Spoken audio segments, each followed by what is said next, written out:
যখন আমরা গাছের গোড়ায় জল ঢালি তখন সেই জল গাছের পাতায় পাতায় পৌঁছে যায়, কিন্তু সেই জল যদি আমরা ওপর ওপর ছিটিয়ে দিই তাহলে সেই গাছের ওপর কোনো প্রভাবই পড়ে না, আর জলের অভাবে গাছটি শুকিয়ে যেতে থাকে।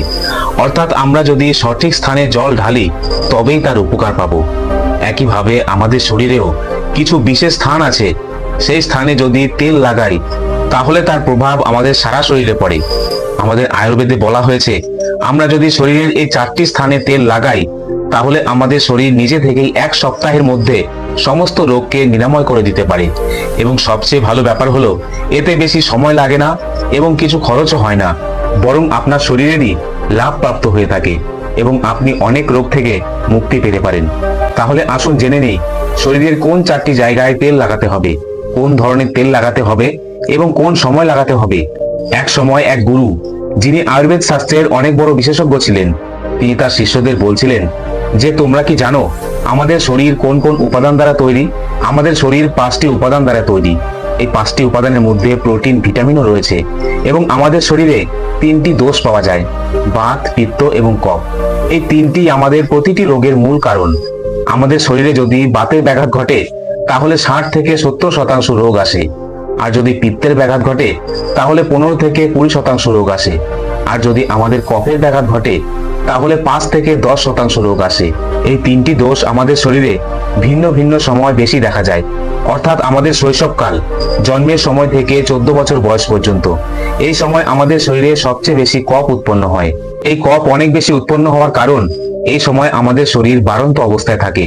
এই সময় কফ উৎপন্ন হওয়াও খুব প্রয়োজন, তবে দেখতে হবে আমাদের শরীরে যে পরিমাণ কফ আছে তার যেন একটা ভারসাম্য থাকে। এবং আপনার ছোট বাচ্চারা এই বিষয়ে সচেতন নয়, তবে তাদের বাবা মাকে খেয়াল রাখতে হবে যাতে তারা তাদের বাচ্চাদের এমন খাবার না দেয় যাতে তাদের কফের ব্যাঘাত ঘটে। যদি বাচ্চাদের শরীরে কফের ব্যাঘাত ঘটে তাহলে তারা টিবি, অ্যাজমার মতো মারাত্মক রোগে আক্রান্ত হতে পারে। এরপর আসে যুবক অবস্থা, 15 থেকে 60 বছর পর্যন্ত থাকে, আর এই সময় আমাদের শরীরে পিত্তের উৎপন্ন সবচেয়ে বেশি হয়। তাই আমাদের খেয়াল রাখতে হবে আমরা এমন খাবার না খাই যাতে আমাদের পিত্তের ব্যাঘাত ঘটে, কারণ পিত্তের ব্যাঘাত ঘটলে আমাদের শরীরে 15 থেকে 20% রোগ আসতে পারে। এরপর আসে বৃদ্ধ অবস্থা, 60 বছরের ওপরে হয়ে থাকে। এই সময় আমাদের শরীরে সবচেয়ে বেশি বাতের ব্যাঘাত ঘটে, আর বাতের ব্যাঘাতের ফলে 60 থেকে 70% রোগ আমাদের শরীরে আসে। এই 5টি উপাদান আর 3টি দোষের ব্যাঘাত ঘটলেই আমাদের শরীর অসুস্থ হয়, নইলে আমাদের শরীর অসুস্থ হয় না।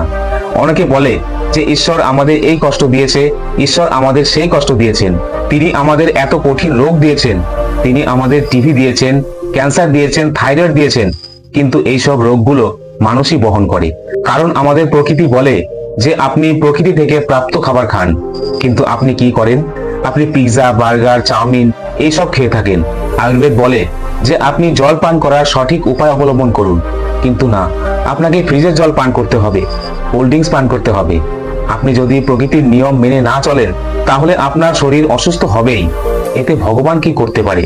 কিন্তু আপনি যদি আয়ুর্বেদের নিয়মকে আপনার জীবনে মেনে চলেন তাহলে আপনার শরীর জীবনেও অসুস্থ হবে না। তারপর তাদেরকে বলেন যে বৎস, আজ আমি তোমাদের সেই অঙ্গগুলির কথা বলবো যেখানে তেল লাগালে তোমাদের শরীরে কখনো কোনো রোগ বাসা বাঁধবে না, এবং এর ফলে তোমার 3 দোষ ও ভারসাম্য বজায় রাখবে, আর তোমার শরীরে 5টি উপাদানও কখনো ঘাটতি হবে না। এই 4টি অঙ্গের মধ্যে প্রথমটি হলো তোমার নাভি, দ্বিতীয়টি হলো তোমার পা, এবং তৃতীয়টি হলো তোমার নাক, আর চতুর্থটি হলো তোমার মাথা। এই 4টি আমাদের সবচেয়ে গুরুত্বপূর্ণ অঙ্গ, এবং তোমাকে এই 4টি অঙ্গে তেল লাগাতে হবে। তবে তোমাকে খেয়াল রাখতে হবে কখন এবং কিভাবে প্রয়োগ করবে। তাহলে সবার আগে আমরা জানবো নাভি সম্পর্কে। এটি তোমার শরীরের সবচেয়ে গুরুত্বপূর্ণ অঙ্গ, কারণ এটি তোমার 72,000 নাড়ির একটি কেন্দ্র, যেটি তোমার সম্পূর্ণ শরীরের সাথে সম্পর্কিত। যখন তুমি নাভিতে তেল লাগাবে তখন সেটি তোমার সম্পূর্ণ শরীরের স্নায়ুগুলোকে প্রভাবিত করবে। তার ফলে তুমি নিজেকে আরো শক্তিশালী এবং তারুণ্য অনুভব করবে। তোমরা দেখে থাকবে যখন একটি শিশু জন্ম নেয় তখন সে খুব ছোট থাকে, তখন তার পিতামাতা তার সারা শরীরে তেল মালিশ করেন, কারণ সেই সময় শরীরে তেল মালিশ করলে তার হাড় মজবুত হয়। এই জন্য তোমাকেও নাভিতে তেল লাগাতে হবে, এবং খাঁটি সর্ষের তেল লাগাতে হবে। কোনো কোম্পানির তেল নিলে হবে না, কারণ এটি খাঁটি নয়। এতে বিভিন্ন রকমের রাসায়নিক মেশানো থাকে যা তোমার শরীরের ক্ষতি করতে পারে। দুটি তেলের সাথে তুলনা করলে জানতে পারবে যে খাঁটি সর্ষের তেল কিছুটা ঘন এবং কিছুটা নোংরা। কিন্তু তুমি বাজার থেকে যে তেলটি কিনে আনবে তা দেখতে একেবারে পরিষ্কার, কারণ এতে রাসায়নিক যুক্ত করা হয়েছে। এই জন্য তোমাকে পরিষ্কার সরিষার দানা কিনে চোখের সামনে তেল বের করে নিতে হবে এবং সেই তেল ব্যবহার করতে হবে। আর রাতে ঘুমানোর সময় নাভিতে সেই তেলকে লাগাতে হবে। নাভিতে তেল দেওয়ার সবচেয়ে বড় উপকার হলো, যখন তুমি নাভিতে তেল লাগাবে তখন তোমার জঠরাগ্নি বাড়বে। জঠরাগ্নি তোমার পাচন তন্ত্রের কাজ করে এবং হজম শক্তি বাড়ায়। কিন্তু যখন জঠরাগ্নি খারাপ হয়ে যায় তখন তুমি যে খাবার খাও তার পাচন ঠিক মতো হয় না, সেই খাবার তোমার শরীরে লাগে না, যার কারণে ক্ষুধা কম লাগে এবং তারপর খাবার পেটে পচতে শুরু করে। এই অবস্থায় যখন তুমি নাভিতে তেল লাগাও তখন তোমার জঠরাগ্নি বাড়তে শুরু করে এবং খাদ্য তোমার শরীর দ্বারা সঠিকভাবে শোষিত হয়। আর যখন খাবার সঠিকভাবে হজম হয় তখন এর দ্বারা নির্গত পাচক রসও সঠিকভাবে বেরিয়ে আসে এবং শরীরের সমস্ত অঙ্গগুলির ওপর এটির প্রভাব পড়ে। নাভিতে তেল লাগানোর আরেকটি সুবিধা হলো, এটি তোমার আপন বায়ুকে নিয়ন্ত্রণ করতে সাহায্য করে, যা নাভির নিচের অংশে কাজ করে এবং এই আপন বায়ু মল অপসারণের জন্য দায়ী। এটি তোমার শরীর থেকে বিষাক্ত পদার্থকে বের করে দিতে কাজ করে। তাই যারা কোষ্ঠকাঠিন্যে ভুগছেন এবং সঠিকভাবে মল ত্যাগ করেন না এবং যাদের মাসিকের সময় খুব বেশি ব্যথা হয় তাদের জন্য এটি খুবই উপকারী। এবং যদি কারো মূত্রথলি সংক্রান্ত কোনো সমস্যা হলেও এটি ঠিক হয়ে থাকে। নাভিতে তেল লাগানোর তৃতীয় গুরুত্বপূর্ণ উপায় হলো, এটি আমাদের ত্বককেও ভালো রাখে। শরীরের দ্বিতীয় স্থানটি হলো আপনার পায়ের তলদেশ। সমস্ত শিরা পায়ের তলদেশের সাথে যুক্ত হয়ে থাকে। এই কারণেই বলা হয়ে থাকে যে মানুষ যদি ভোরবেলা মাটিতে বা সবুজ ঘাসে খালি পায়ে হাঁটে তাহলে তার দৃষ্টিশক্তি কখনোই নষ্ট হয় না। এবং ঘুমানোর সময় এই খাঁটি সর্ষের তেল পায়ের তলায় লাগাতে হবে। আপনি যখন ঘুমোতে যাবেন প্রথমে আপনাকে আপনার পা ঈষদুষ্ণ জল দিয়ে ধুয়ে ফেলতে হবে এবং তারপরে ভালো করে মুছে নিতে হবে। যখন আপনার পা পুরোপুরি শুকিয়ে যাবে তখন আপনাকে একটি পাত্রে সর্ষের তেল নিয়ে পায়ের তলায় লাগাতে হবে। এরপরে আপনার বাড়িতে যদি কাঁসার বাটি থাকে তবে আপনাকে এটি দিয়ে আপনার পা মালিশ করতে হবে, কারণ কাঁসার বাটি দিয়ে পা ঘষলে শরীরের সমস্ত বিষাক্ত পদার্থ বেরিয়ে আসে এবং যার পায়ের পাতা কম কালো হয় তার শরীরে বিষাক্ত পদার্থ কম থাকে, আর যার পায়ের পাতা বেশি কালো হয় তার শরীরে বিষাক্ত পদার্থ বেশি থাকে। যখন আপনি 5 মিনিট পায়ের তলায় তেল মালিশ করবেন তখন আপনার সাথে সাথে ঘুম চলে আসবে। যারা ঘুমের জন্য ঘুমের ওষুধ খেয়ে থাকেন, যাদের দুশ্চিন্তা আছে, বিষণ্ণতা আছে, যার কারণে তারা ঘুমোতে পারেন না, যাদের স্মৃতিশক্তি দুর্বল, যাদের মস্তিষ্ক সংক্রান্ত সমস্যা আছে, এই সমস্ত কিছু দূর হয়ে যায় যখন আপনি ঘুমোবেন। আপনার চোখ ভোর 4টেতেই খুলবে, আপনি গভীর এবং ভালো ঘুম পাবেন, আপনার দুশ্চিন্তা এবং বিষণ্ণতা সব চলে যাবে। এখন আমরা জানবো শরীরের তৃতীয় অঙ্গ যেখানে আমাদের তেল লাগাতে হবে, তা হলো আমাদের মাথা। স্নান করার পর চুল ভালো করে শুকিয়ে নেবেন, চুলে যেন একটুও জল না থাকে। এরপর আপনাকে ওই বিশুদ্ধ সরিষার তেল লাগাতে হবে। আপনি যে বিভিন্ন প্রকার তেল মাথায় দেন সেটি কেমিক্যালে ভরপুর হয়ে থাকে।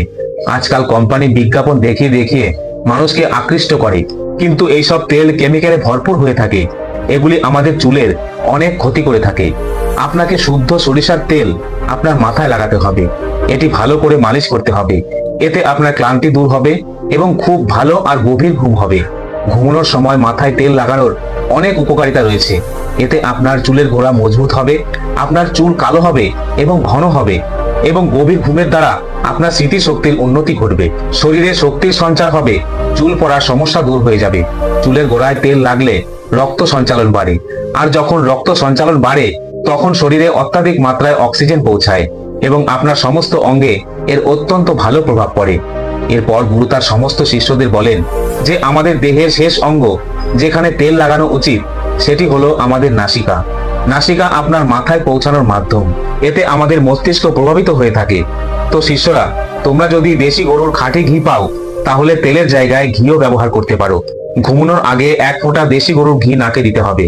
রাতে নাকে ঘি লাগানোর এমন অনেক আশ্চর্য উপকারিতা আছে যা শুনলে আপনি চমকে যাবেন।